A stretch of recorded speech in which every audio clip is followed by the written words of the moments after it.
Perkenalkan, kami dari kelompok 10 akan mempresentasikan tentang tantangan regulasi, hukum, dan etika dalam bisnis, serta dampaknya terhadap perekonomian Indonesia.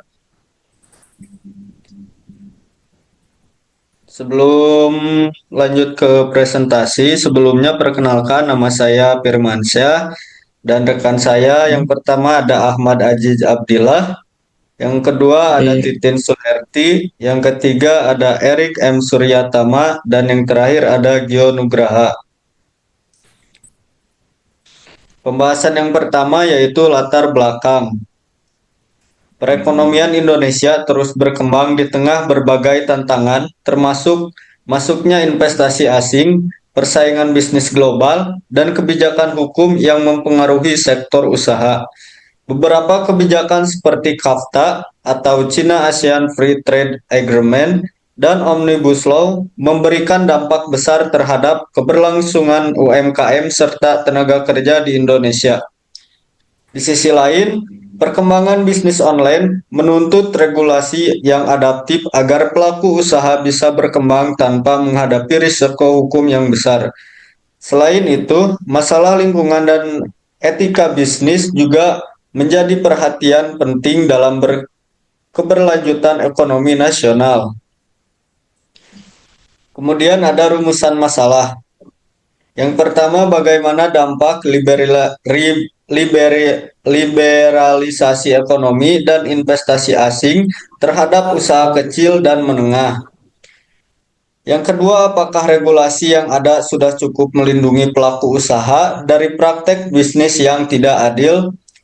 Yang ketiga, bagaimana aspek hukum bisnis di Indonesia dalam memberikan perlindungan kepada pelaku usaha? Yang keempat, apa dampak Omnibus Law terhadap tenaga kerja dan pelaku bisnis?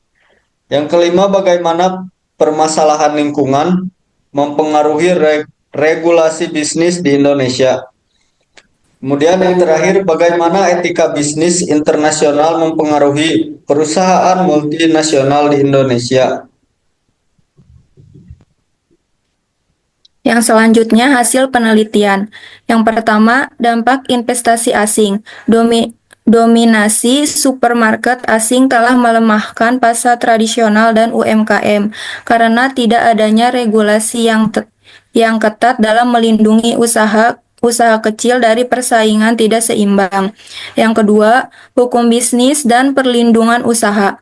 Banyak UMKM tidak memiliki perlindungan hukum yang cukup karena minimnya pemahaman tentang legalitas bisnis serta lemahnya penegakan hukum terkait praktek bisnis curang. Yang ketiga, Omnibus Law dan tenaga kerja. Undang-undang Cipta Kerja yang bertujuan mempermudah investasi justru menuai kontroversi karena dianggap mengurangi hak-hak tenaga kerja. Yang keempat, bisnis online. Pelaku bisnis digital menghadapi tantangan besar dalam membangun kepercayaan konsumen karena adanya risiko penipuan dan kurangnya regulasi yang spesifik dalam melindungi transaksi online. Yang kelima, dampak CAFTA terhadap UMKM. Banyak UMKM kesulitan bersaing dengan produk impor murah dari Cina yang masuk ke pasar Indonesia dengan bebas. Yang keenam, permasalahan lingkungan dalam bisnis. Kerusakan lingkungan akibat praktek bisnis yang tidak berkelanjutan menjadi tantangan besar bagi regulasi bisnis di Indonesia. Pembahasan 1. Dampak liberalisasi ekonomi dan investasi asing terhadap UMKM.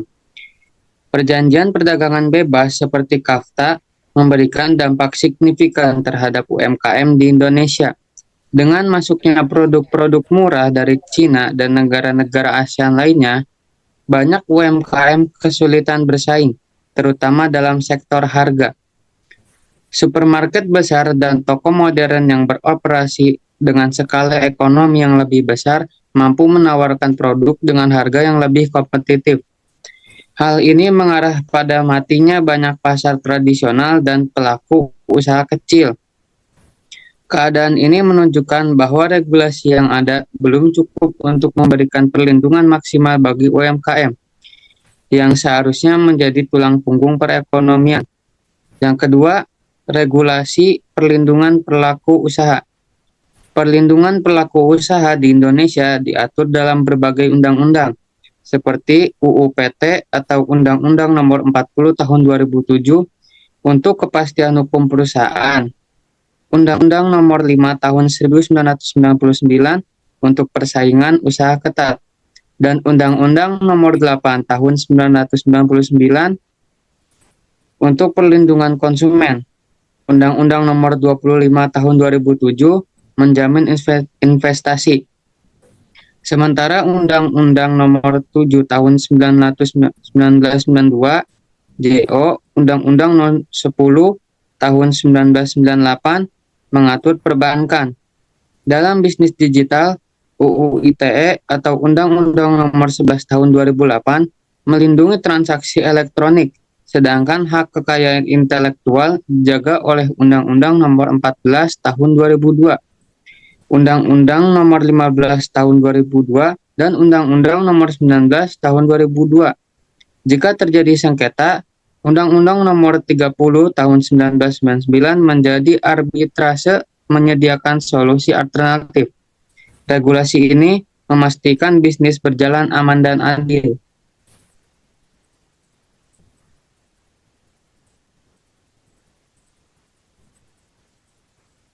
Nomor 3, aspek bisnis dalam perlindungan usaha. Dalam dunia bisnis Indonesia, masih banyak pelaku usaha, terutama UMKM, yang tidak sepenuhnya memahami pentingnya perlindungan hukum terhadap usaha mereka. Hal ini mengarah pada potensi kerugian yang dapat ditimbulkan akibat sengketa bisnis atau penipuan. Banyak pelaku usaha kecil yang belum melakukan pendaftaran dan legislasi usaha mereka di lembaga terkait, yang membuat mereka rentan terhadap masalah hukum. Oleh karena itu, pemerintah perlu lebih mengedukasi dan memberikan kemudahan akses terhadap pendaftaran usaha dan perlindungan hukum bagi pelaku usaha kecil agar dapat terlindungi oleh risiko-risiko hukum yang dapat. Dampak Omnibus Law terhadap tenaga kerja dan pelaku bisnis. Omnibus Law yang disahkan untuk menarik investasi asing dan menciptakan kemudahan dalam berbisnis mendapatkan kritik terutama dalam kalangan pekerja. Salah satu kekhawatiran terbesar adalah pengurangan hak-hak kerja yang dianggap berpotensi merugikan mereka, seperti pengurangan upah minimum dan kemudahan bagi perusahaan dalam melakukan PHK, pemutusan hubungan kerja. Meski undang-undang ini bertujuan untuk meningkatkan kemudahan berbisnis dan mempercepat proses investasi, dampak terhadap tenaga kerja yang merasa hak-hak terancam menunjukkan perlu penyempurnaan dan pelaksanaan kebijakan tersebut. Keseimbangan antara kepentingan bisnis dan pelindungan hak pekerja harus tetap dijaga.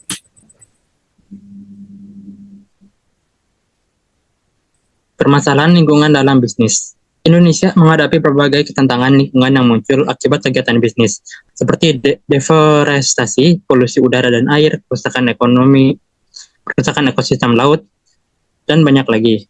Banyak perusahaan yang mengeksploitasi sumber daya alam tanpa mempertimbangkan keberlanjutan lingkungan hidup, yang dapat berdampak negatif pada kualitas hidup masyarakat dan ekosistem secara keseluruhan. Meskipun sudah ada regulasi mengenai perlindungan lingkungan, pelaksanaan kebijakan ini sering kali terkendala oleh ketidakpatuhan perusahaan dan lemahnya pengawasan.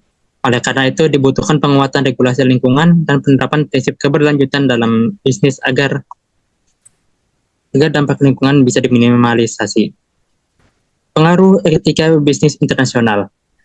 Dalam dunia bisnis internasional, perusahaan multinasional yang beroperasi di Indonesia seringkali menghadapi dilema etika yang terkait dengan perbedaan budaya, norma hukum, dan kepatuhan terhadap standar global.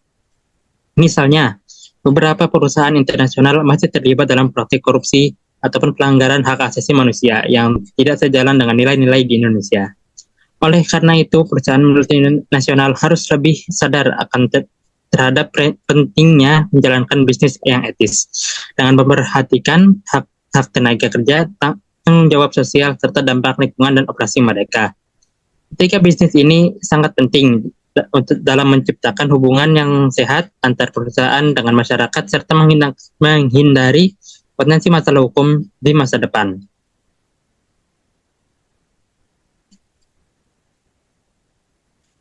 Kesimpulan, regulasi di Indonesia masih belum optimal dalam melindungi pelaku usaha, terutama UMKM yang menghadapi persaingan dengan produk asing dan ekspansi supermarket besar.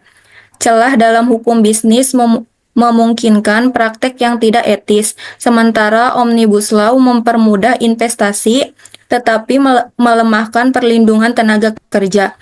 Bisnis online juga masih minim regulasi, sehingga pelaku usaha dan konsumen beresiko menghadapi masalah hukum.